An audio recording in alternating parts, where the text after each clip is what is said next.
G'day everyone, Daboon here with Boxmate, G'day there. and in this episode we're going to show you the best replacement chain and sprockets for a Grom. We'll also install, test, and review them. So stay tuned.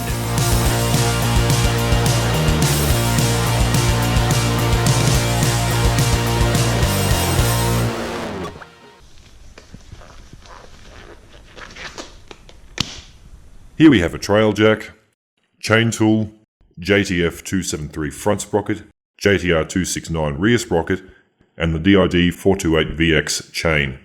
Over here there's 10, 12, 14 and 19mm spanners and sockets, 5 and 10mm Allen keys, pointy nose pliers, a hammer, and a block of wood.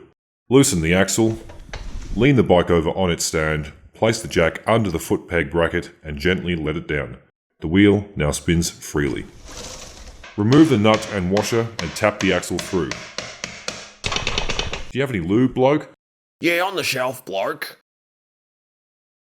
Warm lovin'? Bloke, let's get the chain done first. Sorry, other shelf, bloke. Oh. Well, we're going to need some lithium grease for the axle. Let's go and get some from my place.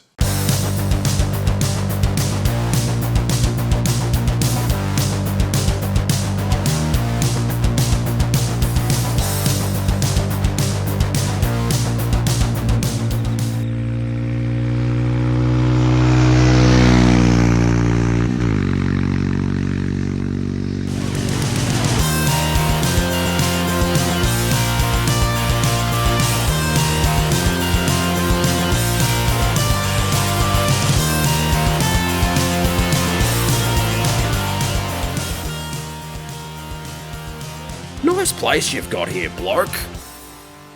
Thanks, bloke. Here's some grease and a rubber mallet. Let's go. Get out of the way.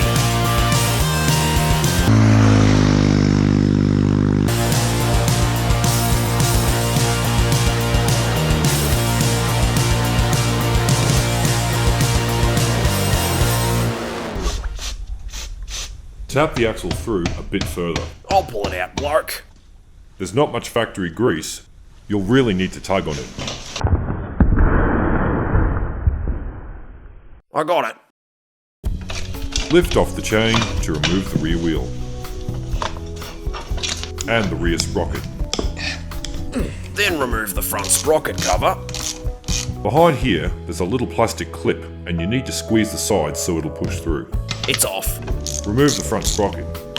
Now this rotates when it goes on to stop the sprocket coming off the shaft. Tighten it up. Now we'll put on the new rear sprocket. We'll give the axle a clean with WD-40. Jerk it, bloke. We'll lube it up so it'll go in and out more easily. Always have lube handy. I've fed the new chain through. Put the spacer back with the narrow side facing in and make sure it's inside the rubber seal all the way around. The adjusting marks on the chain adjusters need to be facing out. Now we just have to hold everything in place as we push the axle through. There's also washers on the outside. Squeeze the supplied grease onto the joining link and add 2 O-rings. Now this chain has already been cut to length, so we don't actually need to shorten it. Lube up 2 more O-rings and the side plate. We'll remove the chain and mudguard to make this easier. The kink there is just from the grease. Now we just need to tighten this until the side plates on the joining link match the other side plates.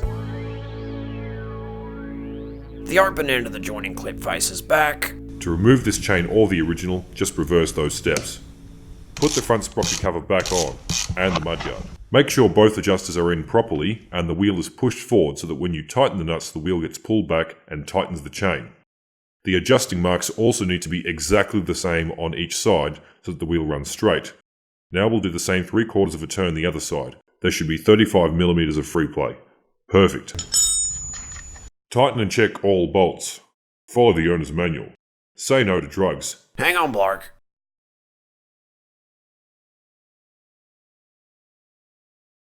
Oh.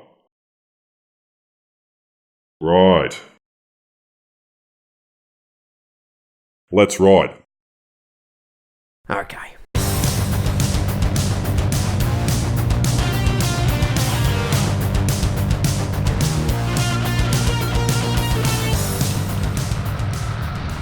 Where are all the other riders, bloke?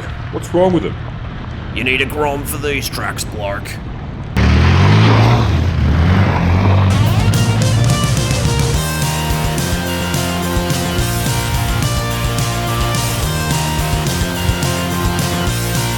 Awesome chain.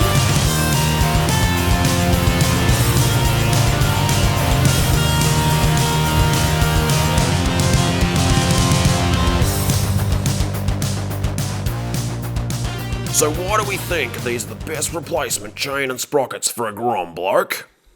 Well, we showed how easy it is to install with no modifications required. The DID 428VX also has wider rollers and thicker side plates to cope with the Grom's high power output. But this added rotating mass drains a little more power, which will slightly decrease top speed and acceleration. With the same gearing, of course. I haven't noticed any change in power, bloke. It's still as awesome as ever.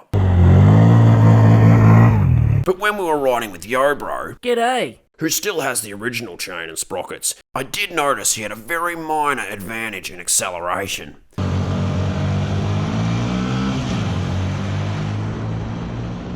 Of course, JT sprockets make different sizes, so you can change your gearing, but the standard 15 front and 34 tooth rear work well for most types of riding.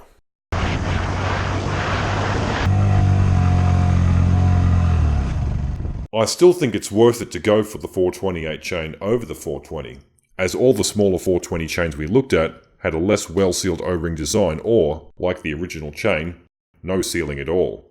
On the other hand, the DID chain we're using is a sealed X-ring, which means fewer adjustments and longer life. In fact, according to DID, this chain will last 27 times longer than the stocker. Sounds about right, bloke.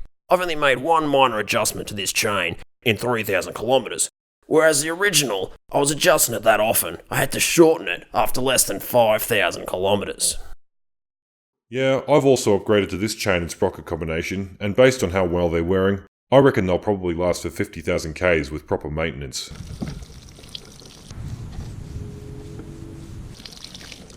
Make sure you get the gold version for more bling and less corrosion.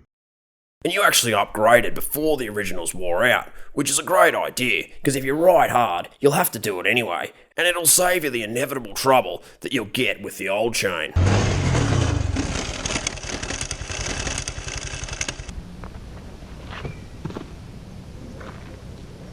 Yeah, and the upgrade is only about $120 Australian, which isn't much more than replacing the original chain and sprockets, and it just performs so well.